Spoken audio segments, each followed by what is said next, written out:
I'm going to get into just really briefly Estee Lauder's earnings call. I finally had a chance to read it, and I'm going to cover it. You're going to have to endure a shaky video because I am driving on some winter roads, and it's very difficult for my child to hold the camera still in these conditions. So let's get into it and talk Estee Lauder. So I finally got around to reading Estee Lauder's earnings call today. It came out early this morning and the stock was down pretty bad. I think like 15, maybe 20%. I just wanted to touch on a couple things. One thing, they took way too long to get their stuff into Amazon and whatnot, selling it, thinking that their prestige beauty was above being on Amazon.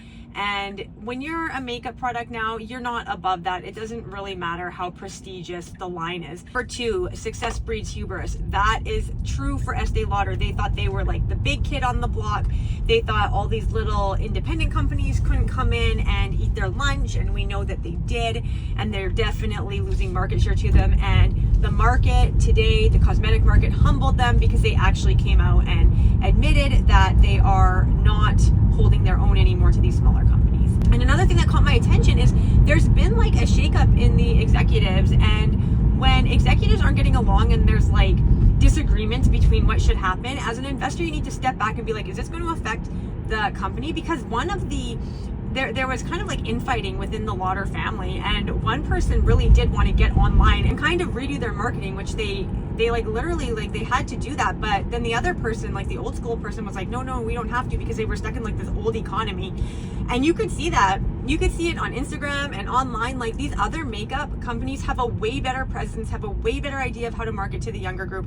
And Estee Lauder they lost it. They lost it to the independent companies, and they let their success make them lazy, and they didn't make moves fast enough. And we watched it real time. We watched it on their sales. We watched it on their social media presence and everything else. And interestingly enough, actually, the alcohol market is very similar to the makeup market here. Another thing I want to touch on is you could see they're just poor capital allocation. Like they were still building independent stores and no one would be in it. Like we have a MAC cosmetic store that's brand new in our mall, and it's like, why did they build that? It's literally empty.